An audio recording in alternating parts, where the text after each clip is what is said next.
teman-teman.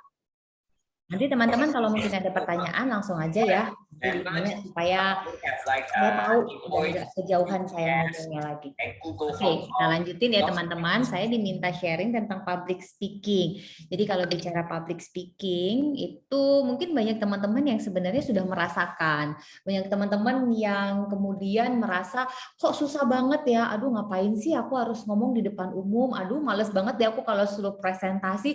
Aduh penting banget ya kalau aku ngomong di depan umum. Buat apa sih? Nggak penting juga. Halo teman-teman, kemampuan komunikasi seperti yang Kak Yudi tadi sampaikan, bahwa kemampuan komunikasi itu ternyata dibutuhkan sampai nanti ketika teman-teman bekerja. Benar ya Kak Yudi ya? Setuju. Karena nanti ke depannya progres sejauh mana teman-teman bisa berkarir, teman-teman bisa membangun networking, itu ditentukan dengan kemampuan komunikasi dari teman-teman. Nah, ini tadi Kak Yudi sudah sharing saya. Nah, agenda saya hari ini adalah yang pertama nanti saya akan coba kenalin dulu sebenarnya komunikasi itu sejarahnya kayak gimana sih. Dari situ baru nanti saya akan sharing mengenai public speaking-nya dan tips and trick supaya teman-teman yang ada di sini setelah ikut kelas ini ada perubahan dalam diri teman-teman. Karena yang penting itu adalah perubahan. Saya cuma sharing ke teman-teman selama beberapa menit, tetapi nanti teman-teman yang praktekin sendiri ya. Oh, ternyata begitu ya. Oh, ternyata begitu ya. Karena komunikasi ini adalah keahlian yang teman-teman harus praktekkan. Sekali lagi harus dipraktekkan. Harus apa Kak Raga? Harus dipraktekkan. Nah, gitu ya teman-teman ya. Harus dipraktekkan. Benar ya Kamu Tiara, harus diapain? Dipraktekkan Kak. Nah, karena kalau cuma teori percuma, tetap aja. Aku udah tahu itu nggak usah diomongin, tapi begitu udah ada di depan, krik krik krik krik krik, bingung ya kan? Itu sudah mulai garu-garu kepala, itu sudah mulai lihat kiri kanan, terus habis itu mulai berbicara dengan cicak-cicak di dinding karena menatap yang ada di atas ataupun menatap semut-semut yang ada di bawah. Bener nggak itu yang biasanya teman-teman rasain? Ya kan, ya kan, ya kan. Ayo ngaku. Kak Ratu juga pernah ngerasain begitu nggak? Sering Kak. Sering ya. Biasanya kalau pas ngapain? Bingung mau jawab apa, biasanya suka noleh kanan kiri gak jelas gitu.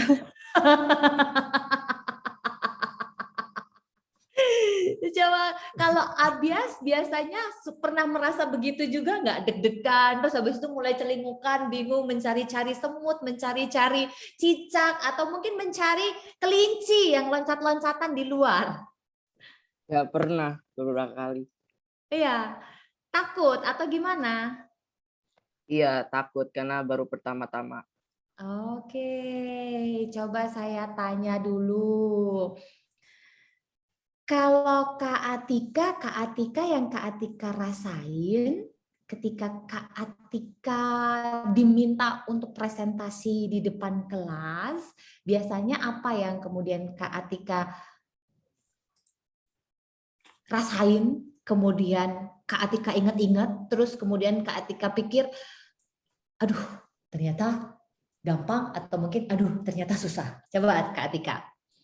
Deg-degan sih Kak pastinya, tapi karena udah pengalaman deg-degan itu jadinya kita buat note sama tentunya latihan tuh Kak, jadi biar nggak terulang tuh kesalahan yang pertama, grogi-grogi salah bicaranya gitu Kak.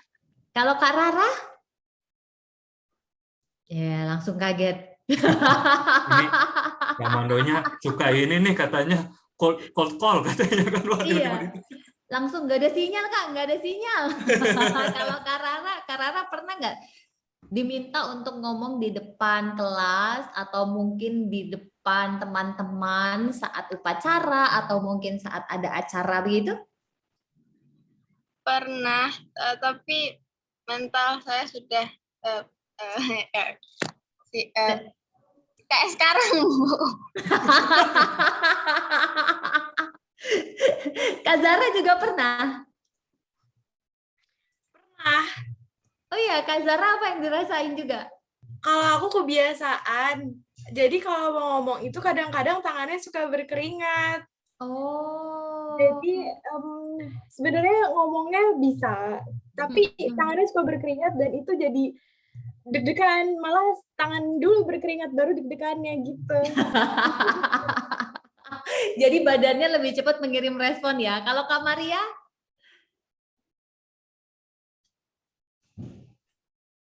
Kak Maria juga ngerasain begitu? Biasanya sih awalnya deg-degan parah, tapi karena udah tahu misalnya, oh ya aku presentasi pasti udah siapin duluan begitu loh. Tapi misalnya udah disiapin nih, misalnya 1-2 paragraf buat berbicara nanti pas di presentasi gitu. Tapi pas presentasi tiba-tiba ngeblank. Nah pas ngeblanknya itu udah ngomong aja yang ngalir di pikiran gitu. Itu belum ada V ataupun Taekyung ataupun Jimin ya yang lewat depan Kak Maria ya, udah blank. Apa kabar kalau dia ada di depan Kak Maria terus habis itu begini?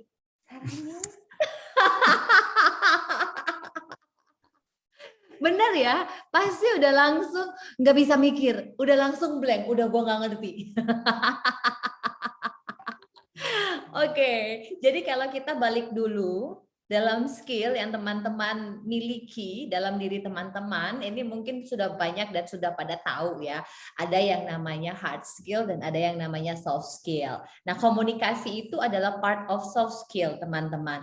Yang teorinya ada, tapi sebenarnya teorinya itu sederhana. Karena pada prakteknya kita akan dihadapkan pada kondisi-kondisi yang berbeda. Benar ya? Misal kayak saya waktu kemarin kampanye, saya bisa pagi ini bertemu dengan pedagang pasar. Siangnya saya akan ketemu dengan ibu-ibu. Sorenya saya akan ketemu dengan para suster. Malamnya saya akan bertemu dengan anak muda.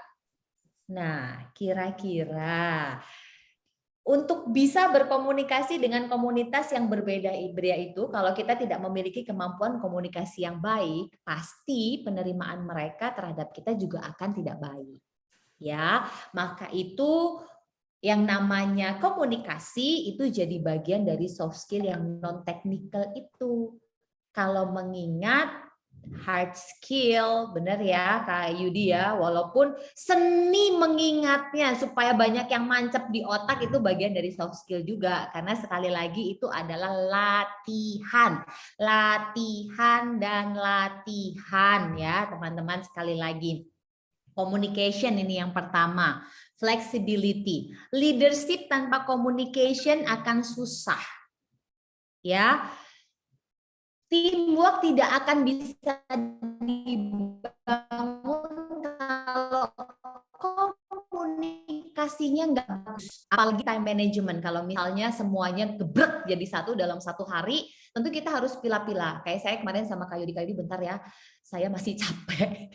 Kayak gitu-gitu kan, kalau kita salah pilih kata, kalau kita salah pilih omongan, maka bisa menyakiti orang. Dan kalau orang udah sakit hati, kita bisa disumpahin ya. Maaf ya Kak Yudi ya. Nah, ini saya akan sharing dulu sejarah dari komunikasi itu ya teman-teman, supaya teman-teman bisa membedakan apa sih bedanya kalau kita komunikasi zaman dulu sama sekarang. Suaranya udah masuk belum? Masuk Kak.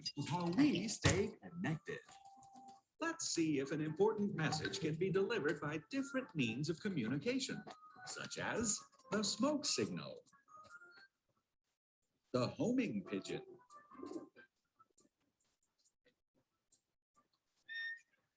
the Pony Express, the semaphore flag, the telegraph,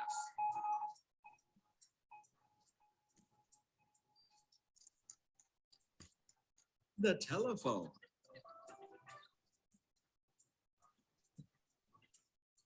the radio,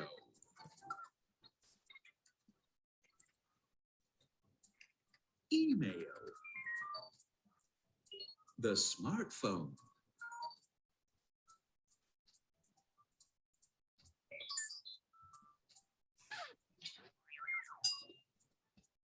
last but Nah, dari sini, karena ini bicara komunikasi, saya akan banyak tanya sama teman-teman ya. Nadia, kalau dari cerita video tadi, apa yang Nadia mau bisa sharing dengan kita semua? Komunikasi itu bisa berbagai cara gitu. Bisa dari smartphone, email, atau mungkin dari orang ke orang secara langsung gitu. Oke, terima kasih. Kalau Nazira, kalau menurut Nazira video tadi cerita apa ya? Mungkin dari perkembangan zaman dari tahun ke tahun yang dimana kayak ada pertama tuh ada dari radio, terus juga ada telepon, terus juga ada ke email, terus ke smartphone gitu Kak. Mbak ngapain sih Mbak kok semua ditunjukin, ditanyain? Iya, namanya aja komunikasi. Sekali lagi namanya komunikasi supaya teman-teman ini bicara, supaya teman-teman ini juga mendengarkan. Oke, Archie, halo Archie yang lagi di mobil. Archie bisa dengar kan ya tadi videonya sayang? Bisa. Oke, kalau menurut Archie tadi cerita apa ya videonya ganteng? Public speaking. Masa? Ayo. Masa? Coba aku tanya satu lagi deh terakhir. Sherilyn Wijaya. Coba Sherilyn Wijaya tadi videonya cerita apa sayang?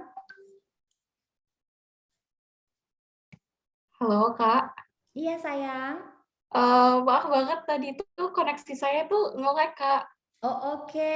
Kalau gitu Raisya. Cerita tadi itu menceritakan tentang cara berkomunikasi dari zaman dulu sampai sekarang gitu Kak. Oke, terima kasih sayang. Benar ya, tadi ceritanya tentang sejarah zaman dulu tuh susah banget mau komunikasi, sekarang gampang ya. Bisa lewat WhatsApp, bisa lewat Telegram, bahkan sekarang telepon pakai Instagram pun bisa. Nah, kenapa sih kok saya nih terus-terusan tanya? Nah, supaya teman-teman yang ada di sini sekali lagi berkomunikasi. Jadi saya menyampaikan yang namanya pesan melalui video tadi dan teman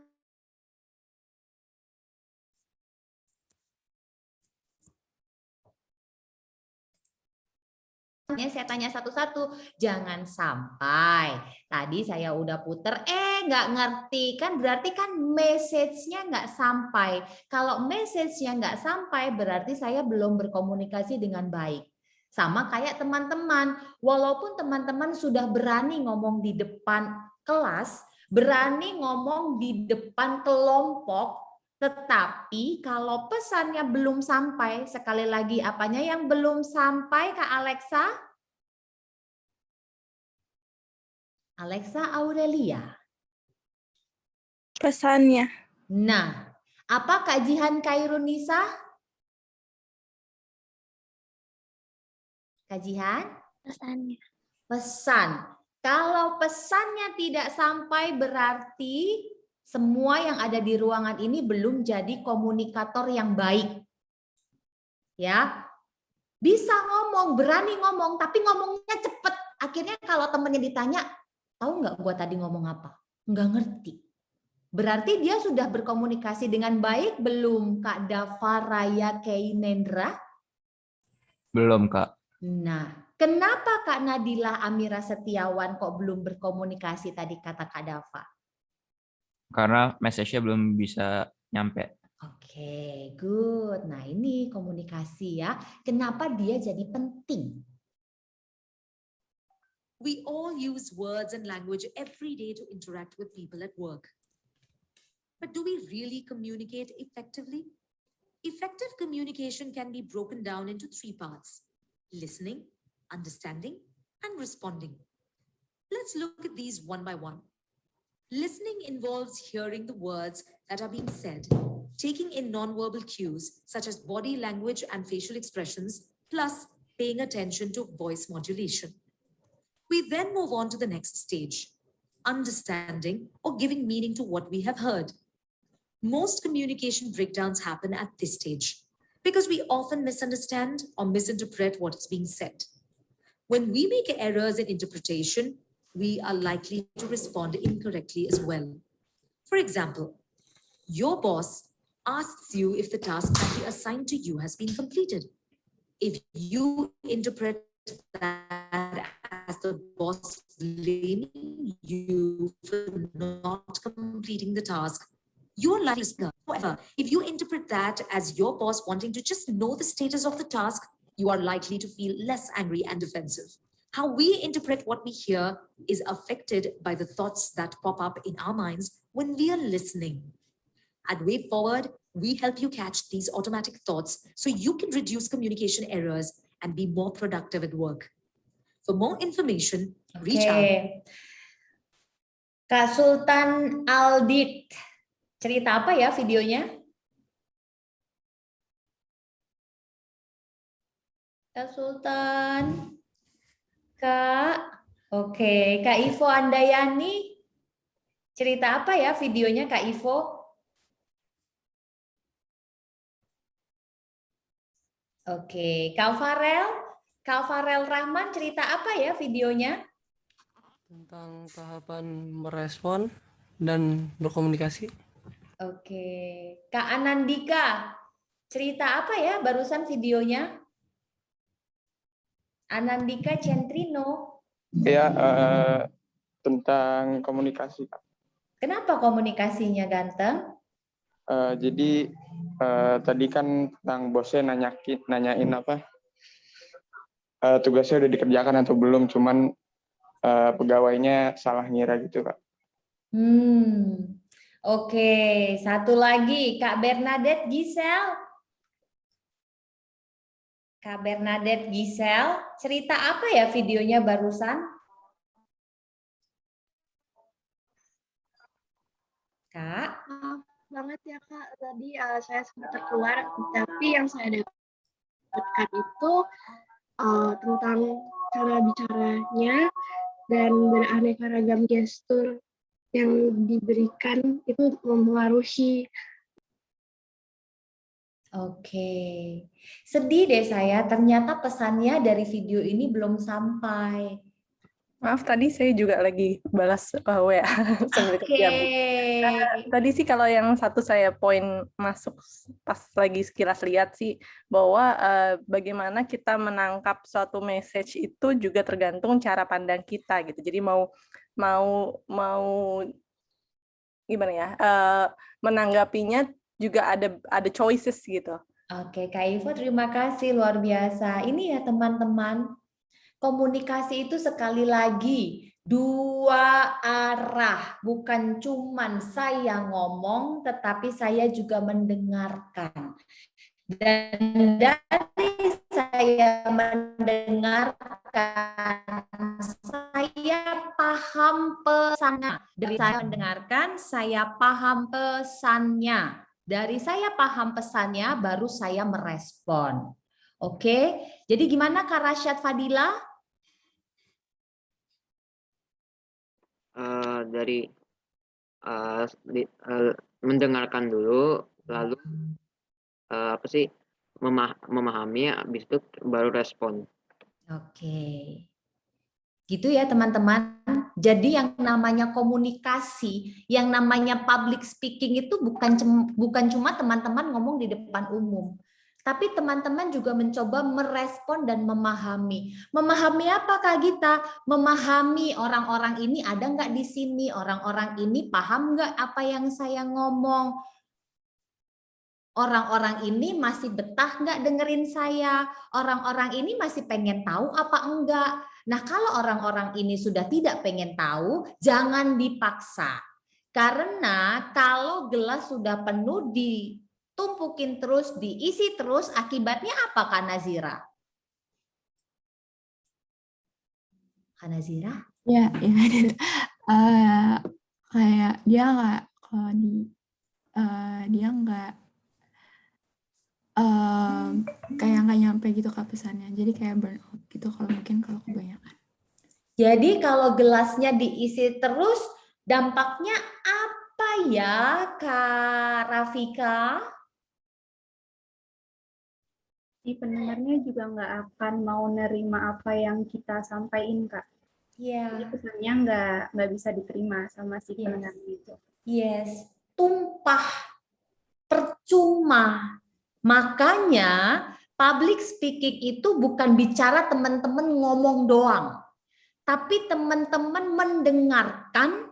mendengarkan, melihat, memahami apa yang sudah terjadi di hadapan teman-teman, baru merespon apakah akan dilanjutkan, apakah akan berhenti, atau seperti apa. Nah, makanya saya nanyain satu-satu supaya nggak saya doang yang ngomong, supaya teman-teman juga ngomong. Karena dari beberapa yang barusan saya minta bicara, penyakitnya sama.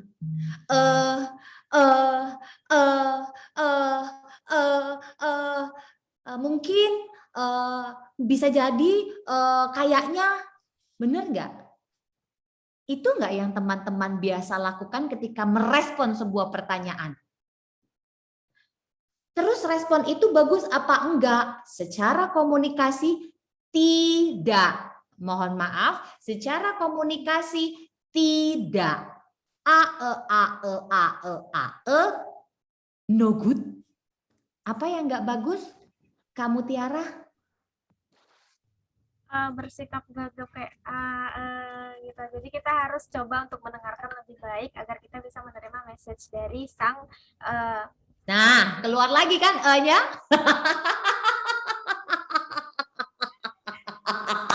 Jadi ini adalah penyakit menular, penyakit tahunan, dan kita nggak sadar karena ini sudah mendarah daging, sudah biasa. Bener ya? Bener nggak Kak Rafika? Apa tadi yang jelek dan jangan dilakukan Kak Rafika?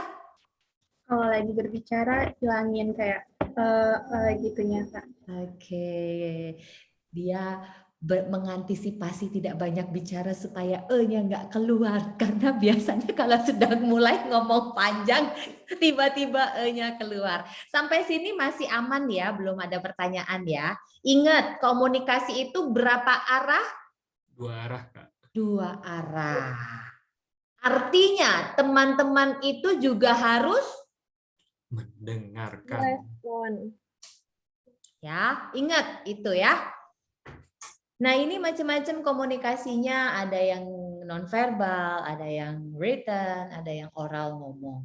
Nah, kan berarti benar kan? Bukan cuman ngomong, tapi juga bersikap, memahami. Tadi kalau saya nggak salah videonya juga dimunculin ya ketika Kak Yudi, jangan begini, jangan begini. Itu yang orang-orang suka lupa, karena ketika kita melihat orang biasanya begitu nggak apa-apa kok, oh berarti juga nggak apa-apa, padahal itu nggak benar, padahal itu nggak baik ya. Nah, sekarang kita mulai masuk ke public speaking. Ini public speaking. Jadi dia tindakan proses bicara di depan umum. Tapi sekali lagi dia juga bukan cuma tindakan, dia juga seni dari komunikasi verbal, komunikasi oral yang efektif. Kenapa sih kok dibilang seni? Kak Cherlyn Wijaya, kenapa ya Kak Cherlyn kok dibilang seni ya public speaking itu ya?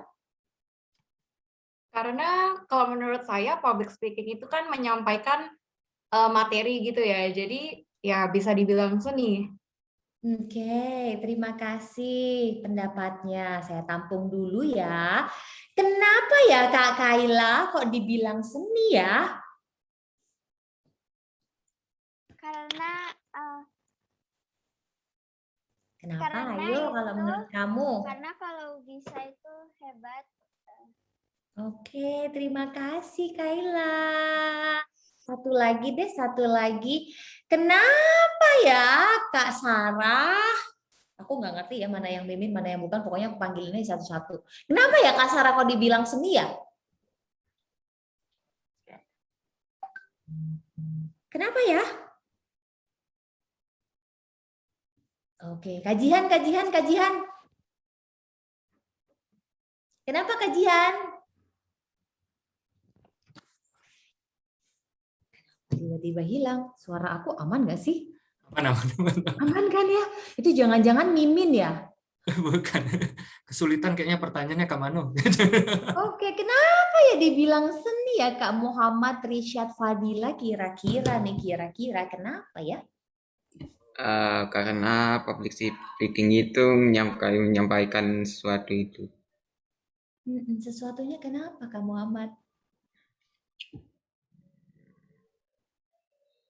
Bingung ya?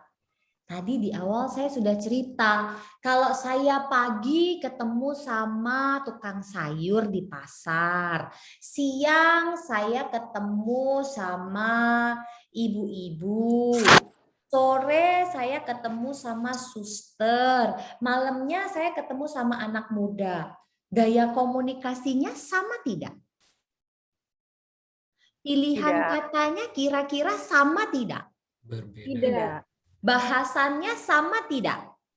Tidak. Nah, itulah kenapa yang namanya public speaking adalah seni. Seni apa? Seni untuk menyampaikan pesan, karena komunikasi itu bicara tentang menyampaikan pesan. Ya, teman-teman ya, ingat, public speaking itu seni. Jadi nggak bisa pukul rata. Ya, lihat dulu audiensnya, cermati dulu orang ini kayak gimana, baru ngomong. Baru memutuskan aku harus bersikap seperti apa. Nggak bisa teman-teman di depan profesor sok pinter. Yang ada di depan profesor kita baik-baik, oh ya Prof, siap Prof, baik Prof. Nggak bisa teman-teman di depan anak kecil ngomongnya, kamu tahu nggak kalau sebenarnya, ngomongin apa ya, misalnya nih kita mau cerita tentang toko bunga. Nggak mungkin ngomong sama anak kecil, kamu tahu nggak yang namanya dandelion, macam-macam bunga-bunga yang bahasanya nggak jelas, nggak mungkin kan, anak kecil nggak ngerti. Anak kecil paling ngertinya cuma mawar, melati, semuanya indah, bener nggak?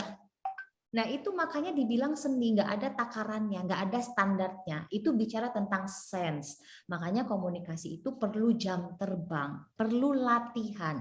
Makanya kalau teman-teman dikasih kesempatan ngomong di depan umum, presentasi, ataupun melakukan komunikasi lainnya di depan banyak orang, harus mau, karena itu adalah bagian dari latihan.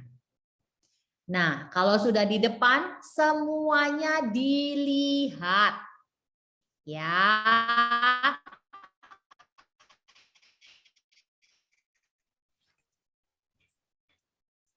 Mulai dari pertama, gerak tangan, kedipan mata, naiknya alis, semua dilihat ya teman-teman ya. Coba kita lihat ini. Okay, just get up on that podium. All right, I'm here. That was easy. Now I just need to, oh my gosh. How many people are in the audience? 100? 1,000? Don't count. Okay, I can do this. I'm gonna focus on my notes. What did I have written down again? Hello. Okay, if this sounds like your worst nightmare, you're not alone. Actually, you're one of the estimated 70% of the population that has an intense fear of public speaking. And that's okay, because on today's webcast, we've got our triple P method that will get you through and get you calm during that next oral report and keep your breakfast where it belongs. You ready? Many polls list public speaking as the most commonly reported phobia among Americans. It's called glossophobia, meaning literally fear of the tongue. A study by the university to 48 women and 48 men enrolled in a public speaking class and found that those who exhibited high trait anxiety had the most physical symptoms of distress when speaking publicly. So what if you're the kind of person whom any bit of social acrobatics is tantamount to entering a lion's den? Hey, calm down. Okay, I'm just kidding, but seriously, calm down, all right? We've got our triple P method that'll get you through that next public speaking gig. Pause and print this wellcast worksheet. Step 1, prepare, prepare, prepare. We said it 3 times because it's that important. There are 2 things that go into being prepared. How you're going to present it step by step. In your wellcast worksheet, write down the major points that you want to get across to the audience. Get the ideas out of your head and onto the paper. And the next column to the right, Start ordering these points in a logical manner. Arguing your point to the audience and winning them over is like a boxing match. First, start with some fancy footwork, a fact or an anecdote that will hook the audience in and get them to pay attention to you. Then throw a couple of swings, supporting evidence for your argument, stats, personal stories, something that will start to convince the audience that you're taking control. And finally, the knockout. A landing blow of statements that's memorable, convincing, and sums up your speech's position. All right, step 2, posture and physicality are key. Part of keeping your anxiety at bay while giving your speech is knowing what to do with your body. Before your speech, avoid large meals or dairy products, which will make you feel like you need to clear your throat incessantly. Bring a bottle of water on stage if you're allowed. Don't be afraid to take sips throughout your speech. It'll keep your voice natural, and it gives you a moment to pause and regain your composure if needed. Stand naturally, not too stiff or slumped. Good posture will help you breathe and speak easier, and it'll let your audience know that you're calm and in control. Step 3, pander to your audience.